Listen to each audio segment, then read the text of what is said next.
So this episode, Chris, I think people are going to be really excited about, or should be. Give us a little preview. Yeah, so our guest today is Will Ostan, who has founded an organization called the Arc of Justice, and he's trying to pass a very meaningful piece of legislation called the Wounded Warrior Bill of Rights. And he had some success in the last Congress with partnering with some interesting congresspeople like Tulsi Gabbard and others, and his passion for this issue is overwhelming and intoxicating. Well, that'll be evident as you watch this. arcofjusticeusa.com or .org. .org is where you can get the website, and then that's also the social media handles, Arc of Justice USA on Instagram. Encourage you to check it out, but more importantly, listen and get excited. And get informed and get active. Great episode. Yeah.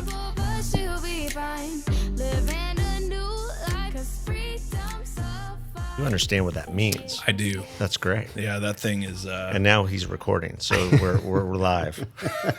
This is what happens with Alex. This is what happens with Alex. We just go. Start we going. just go. Yeah. All right, here we are. So, William Ostan, You got it right. Arc of Justice. Yes, sir. I mean, that sounds like something out of a Justice League. I was going to say it's like Marvel. Or, No, it's DC. DC Arc of Justice. Sorry. The Arc of Justice. Has anybody seen the Snyder Cut, by the way? We're going off. I have not, but I will. It's interesting, to say the least. Well, Will, thank you for being here. Thanks for being part of Light Beer and Dark Money, starring yours truly, Chris Clements, and my colleague here, Sean Noble. So tell us about who you are, what you're doing.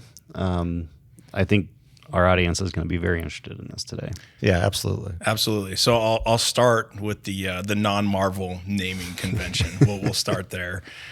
So the subtitle of my nonprofit is Advocates for Wounded Warriors. So it's Arc of Justice Advocates for Wounded Warriors. And for those who are watching, you can see there's a shield, which very much does look like superhero-ish. So what I did was, it's from the quote from Dr. King that says, "We shall overcome because the arc of the moral universe is long, but it bends toward justice." And then also the shield is the Spartan shield from the 300.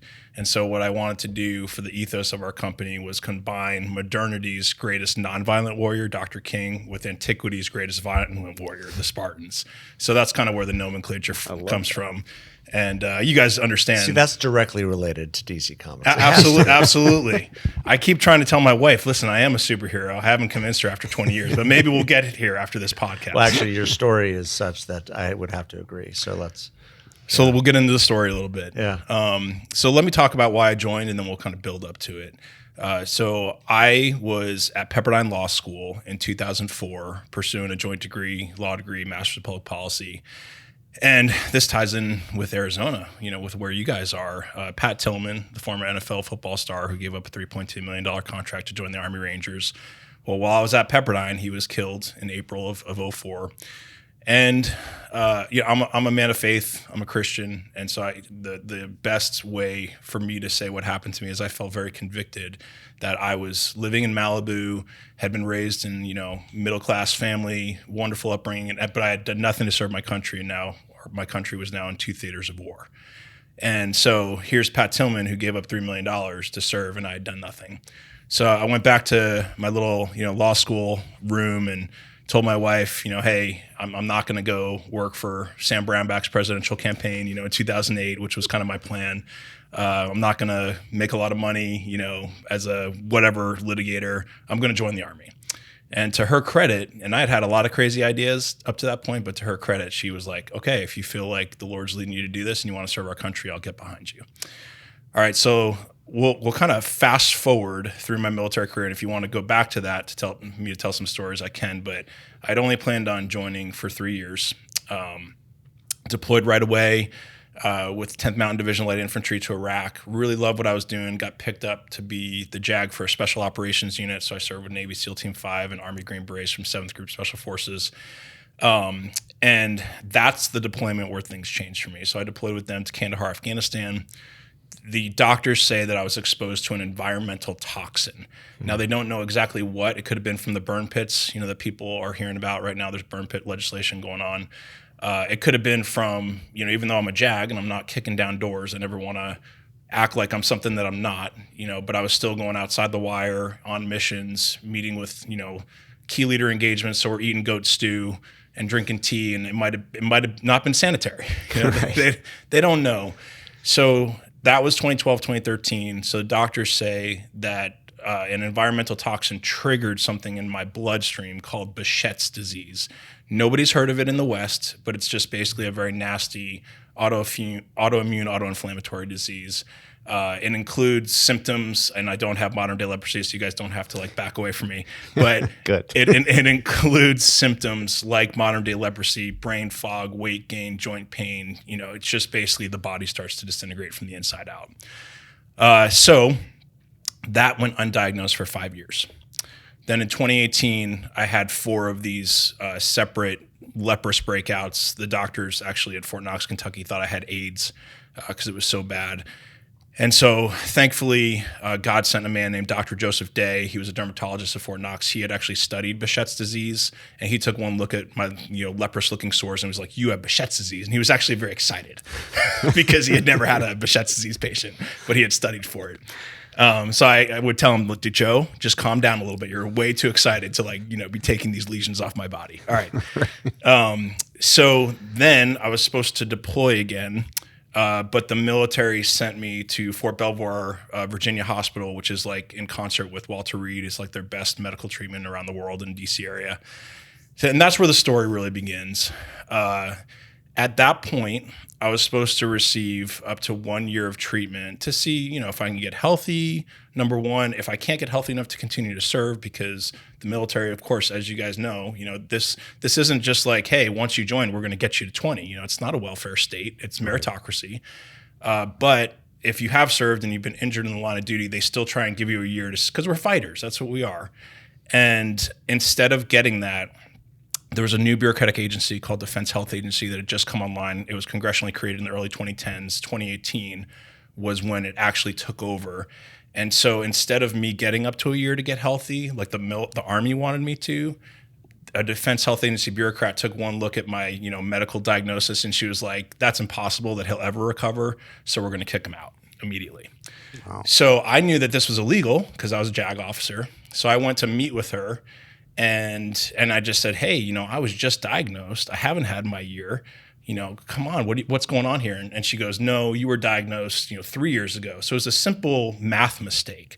And so I pointed it out to her. So she looked up her computer files. She was like, "Oh, you're right. You shouldn't be enrolled." And I was like, "Great. Then just disenroll me and give me a year to fight." I was going to Johns Hopkins. I was going to get some of the best medical care the military can provide. And here's what she said to me, and this is not an exaggeration. She goes, "I'm not going to disenroll you." And I said, "Why not?" And she said, "Because I say so, you're just a number to me." And I was like, "Excuse me?" Oh my God. And so here's what had happened is with the advent of DHA taking over in 2018. So going back 245 years in military tradition, all the way back to General George Washington Continental Army, wounded warriors always had been controlled by the military chain of command. That changed in 2018. So DHA now took it over. And Secretary of Defense Mattis had also at the beginning of 2018 passed the deploy or get out policy. So it swung the pendulum in the other way, whereas since 9/11, we've had the same less than 1% of the population fighting our nation's wars. We're breaking down because I only deployed twice. Some of my brothers and sisters have deployed 6, 7 times. Well, your body starts to break down. But because there's no draft and because it's the same, less than 1%, they're like, "We're going to do everything we can to keep you in." Secretary of Defense Mattis comes along, passes this. I don't actually disagree with the policy because the world's changing. He's saying, "Hey, we have to get ready for a potential near-peer war with Russia and China. So if we get into World War III, everybody needs to go. We can't have 5% of the population be wounded warriors on the active army." Good policy.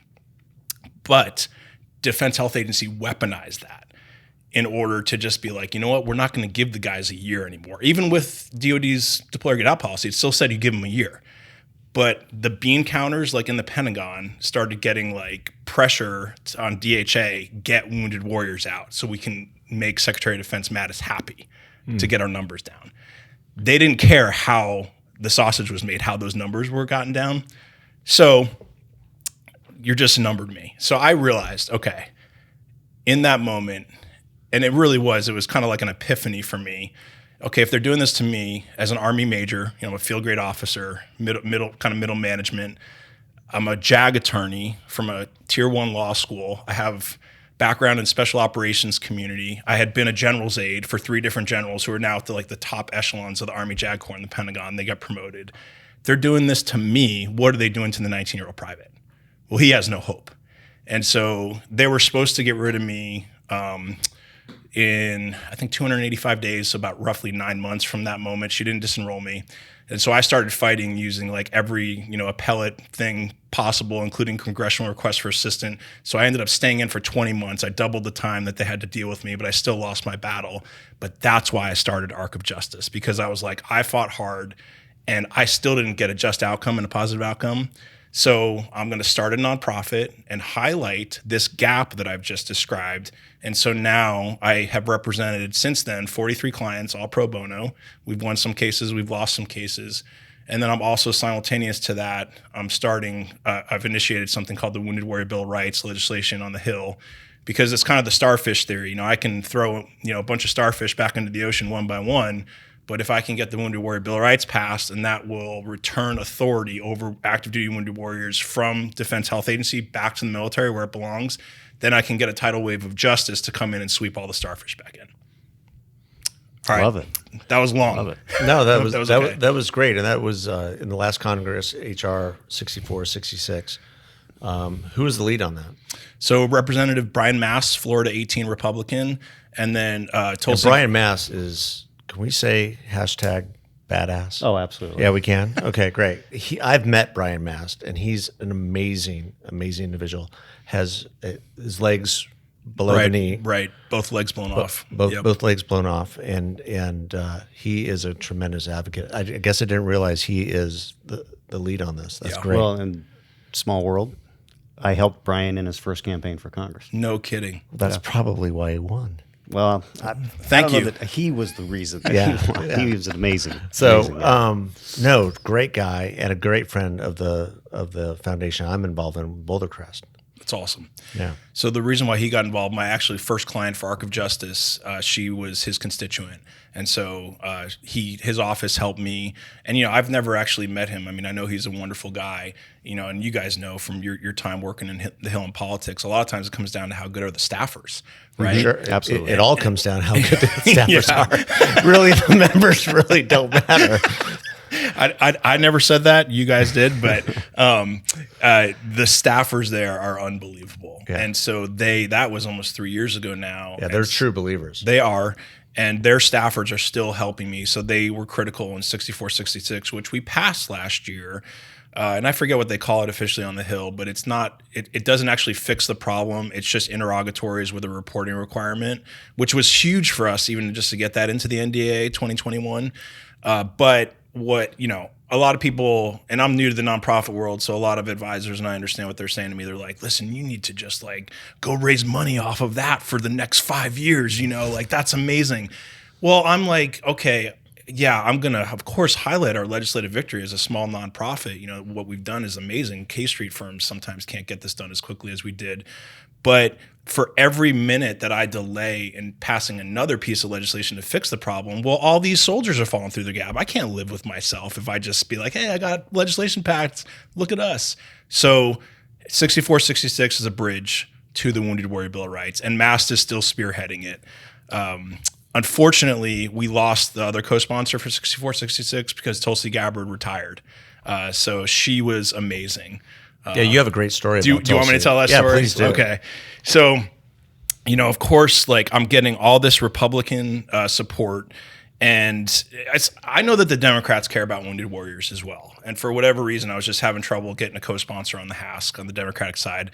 So went to Tulsi's office several times in D.C., but of course she was running for president, so she was never there. So as being a person of faith that I am, I just prayed. I said, God, please just help me somehow to connect with Tulsi Gabbard. So a couple of months later, I'm on a plane from lobbying meetings on the Hill. It's a midnight flight from D.C. Reagan into South Carolina. And so she is on the flight because she's going there for the South Carolina primary. And so I'm kind of freaking out, like, what do I do? How do I do this? How do I approach her? You know, she's got some security around her. So it was great. I went to SEER school with the Green Berets, and they teach you like, you know, some like shadow operations to stand out of line of sight. So I like hid behind a big concrete thing in the baggage claim. And sorry, security guys, I'm throwing them totally under the bus. But so waited till they weren't looking, got in a blind spot, got right up to Representative Gabbard. And to her credit, you know, she listened to me and she said, hey, she's like, I'll take as much time with you until we get our rental car.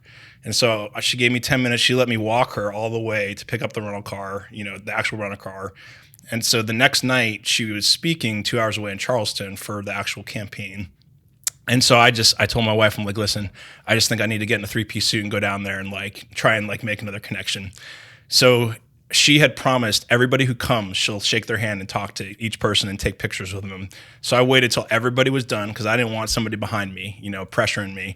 So I don't know, it's like 4 hours, you know, into this thing, and went up to her. I believe it's her sister, V, who's actually like was her campaign manager. So I just said, hey, you know, I met her last night. They're like, "Oh, we remember you." I'm like, "Yep, yep." Ambushed, ambushed the presidential candidate at midnight. Yep. So I'm like, "Hey, listen, I know she hasn't read anything about what I'm doing. I'm not going to put her on the spot, but would she be willing to shoot a short video with me? If you guys aren't happy with it, you can just delete it off my phone. You can shoot the video." And so, you know, V went up and talked to Tulsi, and they're just looking at me like, "Who is this guy?" You know. She let me shoot the video. Yeah, but Tulsi's in the Guard, right? I mean, she gets Tulsi it. totally gets it. So she's a major in the Guard. Only one. I mean, she's the only one within the field last year that got it. I agree. So she's an amazing human being. Yeah. She's still running for president. So like what other presidential candidate would let a guy who just accosted is too strong of a word, but you know, like intercepted her at midnight and then the next day, okay, yeah, I'll shoot a video. So I think she gets a lot of credit for just being a great human being. So long story short, she then shoots the video. I use it to promote Arc of Justice and all this other stuff. And then she becomes the co-sponsor with Brian for 6466. And she's actually the one that got it added as an en banc amendment into NDAA 2021 because, of course, the Democrats controlled the House. Sure. So as great as Brian and his staff are, without her, we never get 6466 passed. So I owe so much to Representative Gabbard. And like I said, she's an amazing human being. That's and hopefully, you know, future Senator Gabbard from the great state of Hawaii. I hope so. I mean, I think she should run for president again. I mean, she's pretty remarkable. There's just no question about it.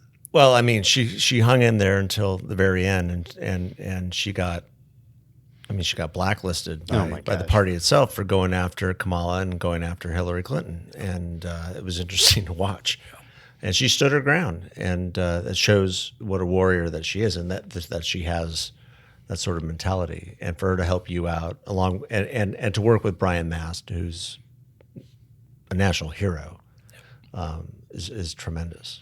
And she even said in the video she shot with me that he and her differ on a lot of issues, but they come together, you know, in an old school spirit of bipartisanship, which you guys have referred to in previous podcasts. You know, she carries the spirit of the Tip O'Neill, Ronald Reagan days, right? Yeah. You know, well, on so many of these veterans issues, especially on the Wounded Warrior Bill of Rights, and then what I've worked on for the last several years, which is on getting the Veterans Administration to actually recognize that post-traumatic growth is not faulty science. Yeah.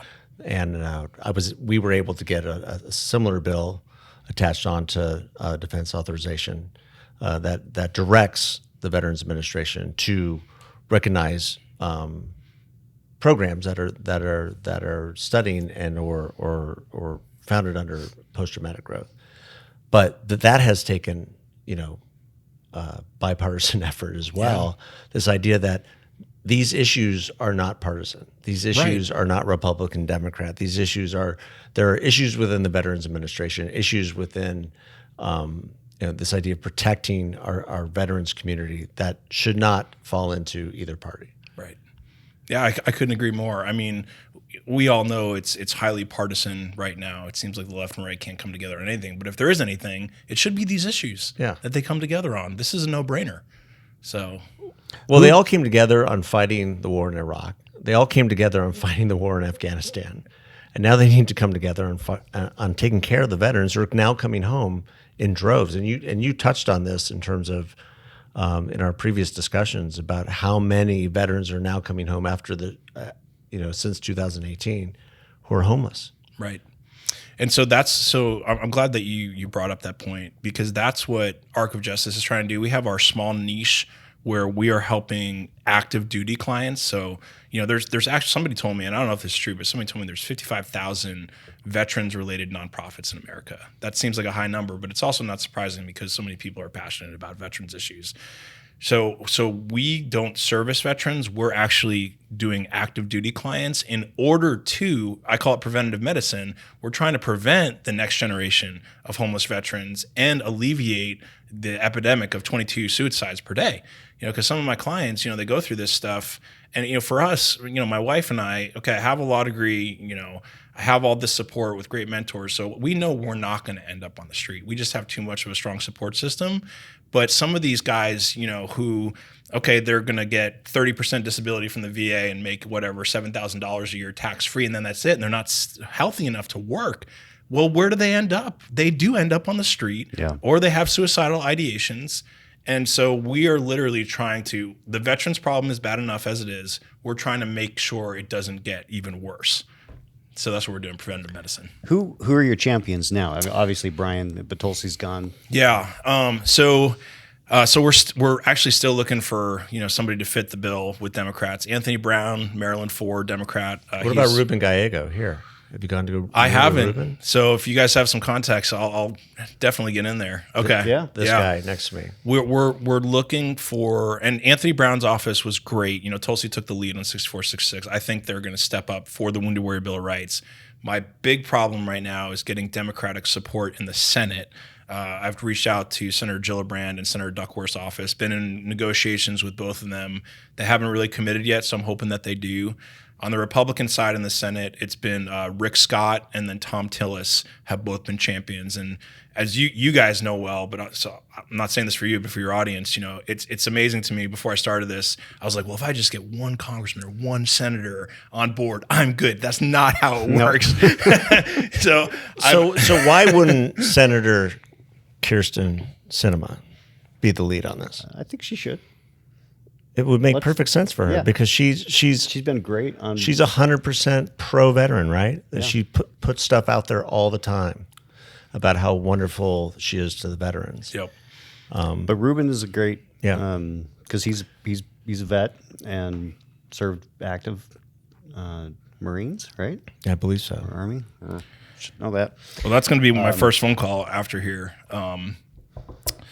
So let me talk a little bit about, just so your audience knows how the Hill works, and maybe you've already covered this previously, or you will. Oh no, that's a whole nother. Like we like to say, that's a whole nother podcast. And I'll make this short. So there's in the Senate and the House, there's these committees, and so you have to get to the Senate Armed Services Committee, people who sit on that. But then there's subcommittees, and so even if I get to a senator who sits on the SASC, but they're not on the personnel subcommittee, they may co-sponsor the bill. But then if I don't influence the people who are the ranking member and the chair of the subcommittee on personnel for the Senate Armed Services Committee, then it's hopeless. And I don't want to call them swamp creatures because there's some good human beings there, but then they're not political appointees. They're like lifetime bureaucrats who are called professional staff members, PSMs, and they're kind of the subject matter experts for the committees, and they don't change, with who gets elected to the White House and Senate, et cetera. And so then you also have to convince them. So even if you convince the member, if you don't convince the PSMs, they can torpedo it. Yep. So it's been, and then this too, as great as like Brian Mass' office has been, there's high turnover, especially on the House side. So I'll deal with 4 or 5 different MLAs as the years, military legislative aides, as years go by. So people ask, well, why doesn't anything get done in Congress? And it's like, well, I just kind of gave it to you in a nutshell. You're right. That's exactly right. I'll give you an example of the professional staff issue. When Republicans took over the House in 1994, so I was working for John Shattuck. He got elected that year. Bob Livingston becomes the appropriations chairman in Louisiana. We're going to change the world. We're going to cut spending, the whole Republican revolution. Well, what he does with the appropriation staff is he says, oh, all you Democrat staffers, you're now Republican staffers. 60% of the Democrat staffers became Republican staffers Oh my gosh. just because Republicans took over. Do you think that changed the way the appropriations process? Nope. No way. Didn't change at all because they were the expert on the subject matter, and they knew how to make this stuff happen. The members don't. It's just Right. too much granularity. Absolutely. So that's why the revolution never actually did anything major. It's kind of depressing. Yeah. Well, I mean, back then too, it was a different time. You didn't have. I mean, the Republicans were out of the majority for 40 years. Yeah. Right. So, I mean, We literally had nobody. there was no bench. No. There was really. Now you have. It's much different now. You actually have people who've served Gone back and and forth. gone back and forth. But so it's still, But yeah, the staff makes everything I happen. can still walk into the Longworth cafeteria and see the same professional staff guys that I used to see at lunch 20 years ago. Oh, they're all They're still there. They're still Yeah. there. Yeah. Yeah, it's amazing. The only thing that's changed in the Longworth cafeteria is that there's a Dunkin' Donuts there now. I mean, There's a thing that's Dunkin' changed. Donuts, and It's gotten and- much nicer than it was when I was on the Hill. Oh, they remodeled it. Big deal. But there's Well, there's a lot of more options. yeah, there's more options. Lot but more but the salad bar is How still did there. we get to the Longworth cafeteria? That's my fault. My fault. Sorry. Because if you actually want to see anybody, if you have to have a staff meeting, that's where they all take there's place. tons Let's of go meetings down to the happening cafeteria, along- and I mean, still to this day, which Is is Cannon crazy. Carryout still there? Yeah, It is. Okay. it's still there.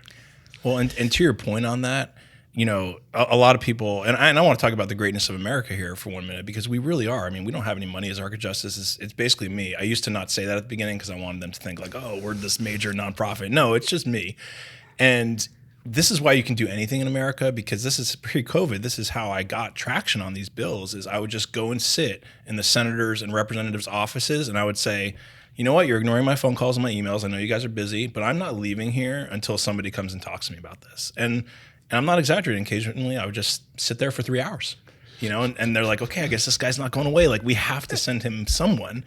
And that's actually how. Yeah, it's not like they can ask you to leave. No, as they a can't. decorated officer. Yeah, and I was still on active duty at the time, and so I was in full uniform. And they're like, "What are we gonna do with this guy?" And I'm like, "Well, just send somebody out. Anybody, just send somebody to talk to me that I can have a point of reference and a personal email and phone number." That is such a great story. As a former staffer, I can only imagine the angst that you were causing behind the doors. It's like, this guy won't leave. What do we do? Yeah, that's fantastic.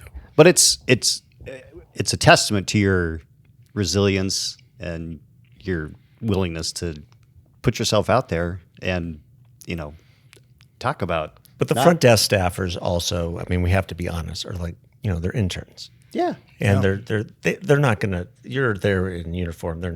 They don't know what to do. They don't. They just have to. but the chief knows what's going on. Yeah, the chief They're knows like, what's going who's on. this dude sitting in our lobby, man? Especially a house like we've talked about. The Senate offices, you've got some room. You can sit down on the couch and not really be in the way. House offices, I mean, you got a guy sitting in the lobby for 3 hours. That's a major roadblock because you've got people coming through and there's no place to sit. No. Well, That's and impressive. But that's just a testament to your dedication and Well, the stakes are high, right? And I mean, this is a passion project for me. And I actually, people are like, "Oh, what are you going to do with Arc of Justice?" Once the Wounded Warrior Bill of Rights, and I'm like, "Well, it's counterintuitive, but I actually want to shut it down and go do something else." Sure. I just want to complete the mission and go away. I'm not looking to, do another nonprofit into perpetuity once the problem's fixed. And I mean, you guys know the stakes are high. So sometimes I get a little bit overly passionate about this, especially if I'm hitting some roadblocks, and I might send off an Instagram email, after like 10 ones with the carrot, I'll use the stick. And I'm like, listen, I'm not using this as a byline that creating the next generation of homeless veterans and contributing to suicides. This is happening, and it's happening on your watch. So let's do something about it, because it's not a complex problem. It's easy. Return authority from DHA, civilian bureaucrats, back to military commanders over wounded warriors. It was that way for 245 years. You don't need to create a new organization. You just need to dust off how it was Literally in just 2018. undoing something. Undoing something. And I'm like, there's no funding attached. The system already exists for decades. You just got to return it back. And I have a memo from fall of last year. All the service secretaries wrote a letter to Secretary of Defense basically saying, they didn't quote me, but they're like, Defense Health Agency has totally failed, not only on what I'm talking about, but on managing like all the military medical treatment facilities and their $50 billion annual budget. So I was kind of like shooting for the moon, and we got the stars, you know? So now I have all the service secretaries behind me. So there's really no like friction points, you know, anymore. The Wounded Warrior Bill of Rights should go through. So I'm just kind of like, here we go, guys. It's simple. And it's a win-win for everyone, Democrat or Republican. So I just pulled up all the different bills that Senator Sinema is sponsoring in her capacity on Veterans Affairs. And this fits right into the things that she's obviously passionate about. And we should call her out, and she should be the lead. Yeah. She should be the lead sponsor on this in the Senate. She should introduce this in the Senate. I would love for that to happen. That'd be awesome. Tell people how they can help. Yeah, how they can reach you. Sure. And then obviously they definitely need to reach out to their members of Congress to encourage them to. Yeah. So our website is arcofjusticeusa.org. So arcofjusticeusa.org. And we're looking for basically three things. So one, we have a petition on there that they can sign saying we support the Wounded Warrior Bill of Rights. That's great.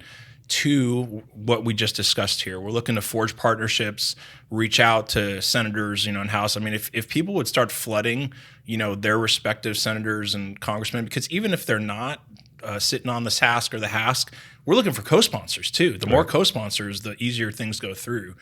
And then, if they're financially able, then they can donate as well. Cause we've partnered with, Uncommon Giving, I know you guys are familiar with. Sure. So I'll give a plug, make Dave McMaster happy, give a plug for Uncommon Giving. And, they're a tremendous organization that has all of the safeguards in place, and they vet these nonprofit organizations. So now, your dollars are only going towards vetted organizations. So we're looking for those three things. So arcofjusticeusa.org. Awesome. That's great. Well, thank you so much for being here. Thanks for your service.